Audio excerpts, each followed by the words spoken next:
All right. Hello, friends. Hello, relational embodied intimacy folks.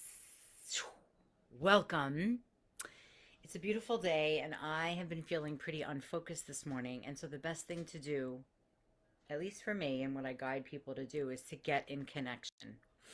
So here we are. So this morning I was on a podcast. That was a pretty focused ordeal, and I we spoke about something that I want to elongate for all of you, and it's really amazing. So, first, I want to welcome you. If you're new to this group, there's been some new folks joining this relational embodied intimacy group, and I'm so happy you're here because we need to be more relationally embodied. So, actually, let me just talk about that title for a minute. So, we each have a minimal of 200 relationships, even if you're a recluse. It could be your post office guy, that type of thing. You're the woman who feeds the cats on the corners. Like, you have relationships with people, family, friends, and social media. And so it's like you're inundated with energy of people. Now, a lot of that is not embodied energy. It's just like, ooh, person saying hello, must smile back. Ooh, I don't want to smile, turn your head. Like, it's very logistical. And relational embodied intimacy means like, ooh, I feel a certain way and like it's in my body. I don't even have to do big movements. I do make big movements, but you don't have to be embodied. You could feel it in your heart and just drop into that place where you're like, wow, I love you. And so understanding that that's why we're all here is to not just relate to people like, hi, how are you? Hi, how are you? I'm good, thanks, bye. It's like, do you really want to know how I am?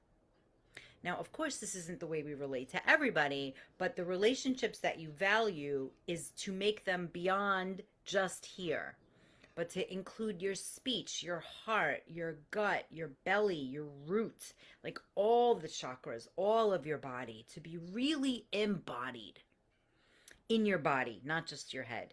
So today we're going to talk about decision making. And over the weekend there was so many people doing so many things, and one thing that happens time and time again, and I witnessed it this weekend, but I witnessed it forever, is in a group where some people know each other and some people don't, there is some kind of like wonkiness when it comes to making a decision collectively. And it makes sense. Not everybody feels known, not everybody feels understood. And so when it comes time to making a food choice decision or a restaurant choice or mode of transportation, all of a sudden everybody's got opinions, or they're just like pulling back and freaked out and not speaking.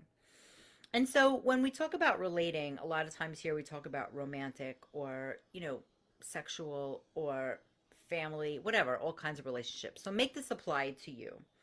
So if you're not fully owning a decision, it impacts everyone around you. And especially when I've done work with men, um, there's a piece, actually, I hate when I say that, with everyone. There's a piece when it's a new embodied relationship that doesn't want to hurt the other person's feelings, that wants to take into consideration the other person's needs. And a lot of times what happens is one's own needs gets pushed to the side or is not even known. So I'm sending out a newsletter tonight, and if you want to be on it, send me your email address. But I give you ABCD, 4 steps on how to make decisions. And it's a really easy process, but of course, each piece is like an iceberg. So the first piece is make up your own fucking mind, right? Like, discover, what do I really truly want right now? And something that I do with my clients is not ask them head on, right? A lot of coaches and people say, like, well, write a pros and cons list. But you all know I believe in parts work, and I believe that we have different parts that want different things. I have a little girl in me that wants you all to like me, even right now. She's not running the show. I have a teenager that wants you to all like desire me and throw money at me. She's not running this show right now. I also have a wise woman that comes forth, and I think she's pretty much running the show right now. And then there's my whole self that knows how to check in with these parts. So if it's something about eating, right? My little girl's like, pizza every time. My teenager's like, don't eat pizza, you'll be a fat fuck. And my wise woman is like, let's eat what's best for your body. So I let her run the show because she's the wise woman and she's not going to deal with bloat and all the garbage that comes with the way my teenager and my little girl wants to eat. So I check in with myself. Step A, letter A. What do I really want right now? Now, I do not make only this. I'm like, well, okay, if we go there, I could do this, this, and this. If we go there, I could do this, this, and this. So now I have my own personal options. Now I survey the crowd. What do you want? What do you want? What do you want? And if people are indecisive, I don't count them because they're not making a choice. And then what I hear is this. Well, I don't know. I'll eat what everybody wants. And I'm like, well, everybody doesn't know what the fuck they want. So then when you survey, so A, you make your own choices. B, you survey the crowd. C, you approach everyone and you give them the choice of your two best. And then letter D, you take action. Now action might be, we're not going anywhere here. This group is not going to eat. They're just like all a mess. Thank you so much. It was nice to see you all. I'm going to go. So you take action. Or that action could be, great, let's head over there and make sure everybody likes what's on the menu. Now, there still might be a person who's like, well, I'm not doing it. That's their choice. But it's not my responsibility to help them. It's not your responsibility. So when I work with people, I help them make their own clear decisions. And then what happens is they see how the world does not like to make decisions. It's uncomfortable. And I love helping people with their discomfort because mostly when it's uncomfortable, we tend to avoid. As humans, we tend to avoid, right? So it's like, let's use the restaurant example. Someone's like, well, since everybody wants to go there, I'll just go. But I'm not eating any dairy. And if they don't have any dairy, then I'm going to leave. I hear that as a declaration. I'm like, okay, cool. Sounds like you're taking care of yourself. And a people pleaser might step in and be like, well, wait, let's make sure everybody can eat. So it's like self-love and autonomy and self-realization, actualization has a lot to do with being selfish. But if you want to be enchanted and embodied and connected, it's about embracing and knowing what your body and your mind and your soul really wants, and then seeing if there's connection with everybody else in the group. So when it comes to relating to somebody you don't know, let's say it's a first date or after a fight and you really want to make peace, it's really up to the person that realizes that there's some stagnant, weird, or disconnected energy to own that, to presence that. And this is all stuff I love teaching people, which is communication in really awkward moments. Like a lot of times I create the awkward moment and then I don't know how to get out of it, or I didn't used to. So I can pick up on people's awkward moments. And the truth is, on a human level, we all have awkward moments. And a lot of them are intense and some of them are just like weird and quirky. But there are ways in and out. And the two pieces that I love working with people on is owning it and presencing what's actually happening. So using the restaurant example, presencing would be like, okay, we're 8 people. We all have different dietary needs. We all have different preferences on sound and seating and tables. Do we all want to go eat together? Pause. Yes, yes, yes, yes. Well, I don't really care. Okay, great. I don't listen to that person anymore. They could leave if they want. Okay, great. Should we take a vote? Sure, yes, let's take a vote. And what I'm explaining to you is how to be an enchanted leader, how to be a relaxed leader. If you're on a date, right? And like, I deal with this all the time. So I help people play, I'm going to use the word play, on dating apps. Because Ugh, there's so much miscommunication just on the profile alone. Anyway, I'm gonna like lean back on this because I see so much that I could help with. And sometimes I take over the person's app and I'm like, listen, the process I lead is different for everybody, but it's the main steps, which is swipe fast. Swipe fast. It's a playground. You're not going to miss anybody, and they can always come back around. Swipe fast, swipe it. Once you feel like, ooh, swipe wherever, which way, and then read. Don't read and look at the picture. You've already spent too much time. There's already too much heart connection that you have no idea if they're going to reciprocate. And then you're going to end up feeling rejected and you didn't even have a thing to start with. So I can go on and on. I don't live in Manhattan. I don't live in the city. And so when I play on the apps that I use, there's got to be some connection because I'm not traveling far and I don't think most people will travel far. I don't know. Whatever. I take my time. I'm not in a rush. But if you live in the city, just do it quickly. Just like go meet for coffee. Fuck it. Doesn't matter. And see what you feel like. But don't read too long on these pictures because you would be amazed about how quickly women, I would say sensitive women and men, get attached to a whole fantasy that like has not existed with this other person at all, but maybe they look like someone they know. Anyway, also in relationships that have been in process for a long time, you have this thing where there's like, I already know you. I already know what you're going to do next. And there's this like, I don't know what this is, but I always think of antlers like on two big deer where it's like, ugh, you can't get out of it. It's like both wounds infect each other and then you just sort of stay in this hamster wheel of a mess, right? And that could be, if one person's a people pleaser, if one person's a nice guy, they're not acknowledging their own wants and needs. And then they're not even acknowledging it in their head. They're just so happy to jump forward and support the other person. And then very slight little resentments happen or obligations happen that don't need to. Now, depending what filter you're listening to me from, you could hear the word selfish and be like, oh, she's preaching be selfish. And the truth is, if you don't know yourself, that's a huge problem. If you've been overgiving your whole life, that's a huge problem. I used to be that way. And I used to not know how to feel my feelings with men. I would just be like, no, I'm cool. I'm just cool. I don't know. All I know is the frequency of cool.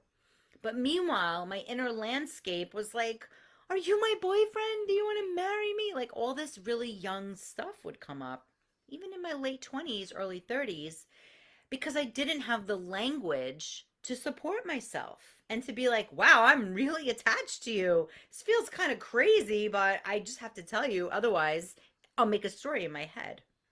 Right? And I've been met with times where the guy's like, oh my God, I'm so attached to you. And that is so fun. I've also been met with like, what's that? Like total blank and curiosity. And I'm like, I have to tell you this for my own selfish purposes because if I don't, I'm going to have this whole story in my head about you that I don't know if it's true or not. And if somebody gives me a blank look, I mean, I can't even actually remember who that was or when it happened, but I figured I'd be fair. Um, it's uncomfortable for both people. So a lot of times the communication before blurting that out is, can I share something that might be weird to you? It feels really crazy in my heart and I have to say it out loud or I'm not present. So this kind of language will leave a lot of people behind. It'll make people think you're a weirdo, you're confusing, you're that kind of person. Great. Isn't it cool to know that beforehand? So, and if you're in a relationship, I'm covering a lot of material, but whatever, you'll catch on. If you're in a relationship for a long time, in fact, this last guy, let's call him Jay, his name started with Jay. He was in a relationship He was moving in with her. He wasn't even sure it was the right woman or not, but he's like, fuck it, I'm moving there anyway. Let's just see what happens. Kind of like throwing a bunch of spaghetti at the wall. And I very gently pointed out that this was like a mother son relationship and it was getting worse. And there was something in him that really was committed, more committed than he's ever been. So I said, let's write it out. Let's see. So what I do is I ask really specific questions about different parts, different characters that have led him up to be who he is. And it turned out that whenever he got home from work, he would tell her all about his day. And she didn't seem so interested. And this was really giving him, like, rubbing him the wrong way. And so, after doing some of the work, which I call awkward alchemy, we got into the point that, like, his mother never said to him that she was proud of him. And she would always sort of just like blow him off. And so he chose this woman who was doing exactly what his mother did growing up. And her shit was she was exhausted, overwhelmed, overgiving at work, and she had no space for him when they got home. Really let that in. How many relationships, and maybe you're in this kind of relationship where you don't feel understood, you don't feel seen, you're just kind of like, do you even know what my hopes and fucking dreams are? Or what? What's going on? And yes, while working with me, these things will be discovered, but not so you can run away. That is actually a point of connection. And if you're in a long-term relationship and now you're working with me and you're getting more information, you can't just slide it in and pretend like, oh, I'm just communicating a little differently. Like, why can't you catch on? No, you have to introduce it. You have to ask questions and be like, listen, I've been doing this new work with myself and I want to like start doing it with you. I think it'll bring us closer. Are you open to it? That's it. Are you available for that? And of course, he went home that day and asked her right away when he got home. And she was like, I'm tired. So I was like, okay, well, that's not the right time. And here's the thing about confidence and decision making is when you make a choice, when you make a decision and you do it, we cannot control the outcome. There's no wrong time. He did it. He asked at the time that he asked and she flipped out. But the truth is, it wasn't her full self. It was her overgiving, tired, overanalyzing, overcaring self. So here's a question even before that one. How are you feeling right now? Are you open for something I want to share? No, I'm really tired. I can't. Cool. Can we talk about it later? Yes, after dinner. Great. Now you have a plan.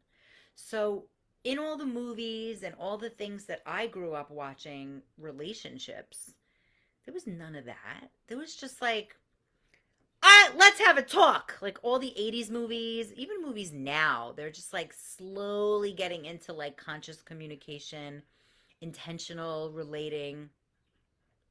But it was just like attack mode.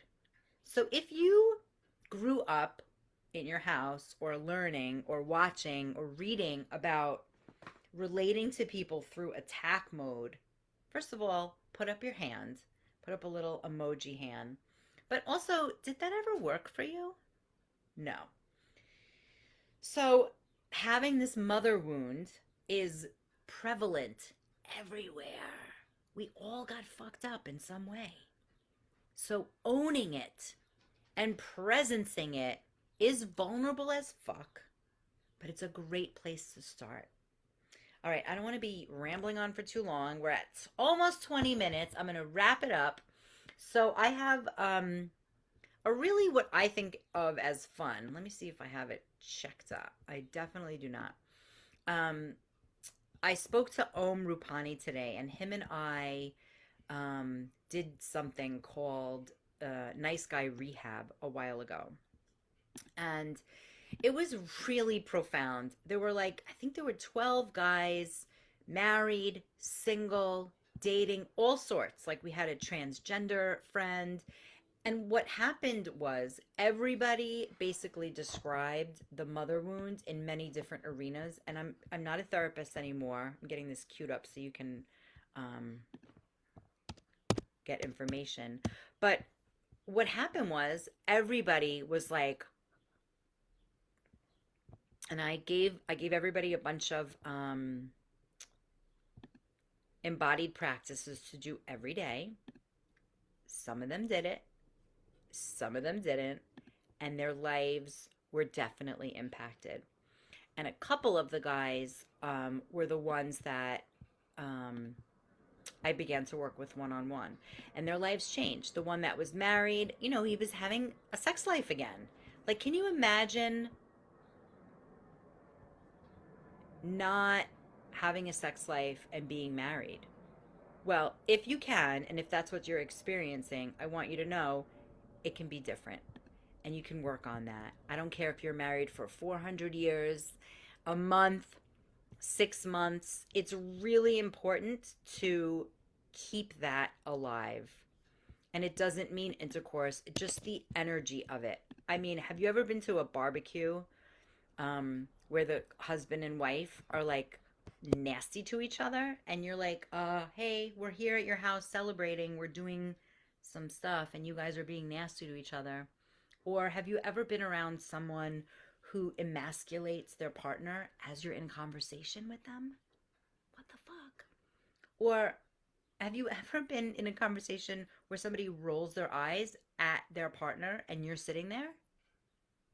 There are so many twisted ways that people will avoid intimacy, and I get really mad at that. I'm like, why are you in this relationship? For tax purposes? So anyway, if you're interested, I have this free, this one is for guys. Sometimes I split up the genders. And it's a thing called Nice Guys Start Here. Okay, I think I did it. I don't know. I don't know, you guys. I need some help with my tech. Anyway, so thanks for listening. I'm at 20 minutes. I don't want to keep it longer than that. This was long already. And in this training, there's like 5 to 9 minute snippets. And this shit will change your fucking life. So go sign up for it. Share it with a friend. Give it to your boyfriend. Maybe he'll want it. Anyway, thank you for watching. Have a great rest of your day. And ciao for now.